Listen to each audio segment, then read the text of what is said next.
G'day everyone, Jason Haines here, QPL Rural with another edition of the Soaker, your weekly look at water markets across the Riverina.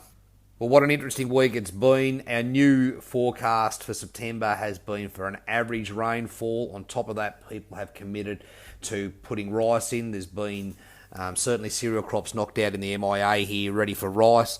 So we have seen a spike in demand in water. This is off the back of our increased allocations we saw only a couple of weeks ago. We have seen increased demand, perhaps a little bit of increased uncertainty of how the season's now going to play out over the next couple of months, and people have taken a position to grab water while they can. Now, this has seen a spike in the market over the last couple of days. We're now seeing active buyers in that Murrumbidgee space around that 175. Murrumbidgee supplementary, well, it's still sitting around $60 a megalitre. But if you're above the choke in the MIL, that zone 10, you're probably looking at $210 a megalitre. And if you're zone 11, you're probably around that 300 or a bit above as we speak.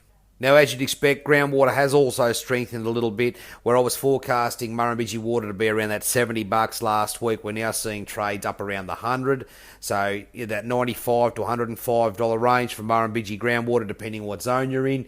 If you're in the lower Murray, well, we are looking at numbers around that $80, $85 a meg.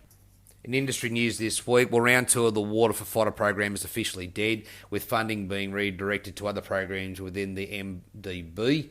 There's approximately $230 million worth of funding going towards community resilience and river health through 11 key initiatives, so that's a new program that's kicking off as well. There has been an announcement this last week that no more direct water buybacks from irrigators, with all remaining water buybacks will come from infrastructure projects. Now, it has been suggested in an article in the Stock and Land that this could be bad actually for irrigators on a long-term basis and further exacerbating increasing prices outlined in the ABS report, which is the economic effect of water recovery in the Murray-Darling Basin, which found that water recovered through infrastructure added $72 a megalitre to allocation prices. But no doubt this is all up to interpretation, and it comes to the volume of water that is flowing through the system as to where the allocation price is. So on one hand, it could be bad news as they've outlined, but it could be very good news too if we don't reduce the size of the bucket of water available on a year-to-year basis for trading.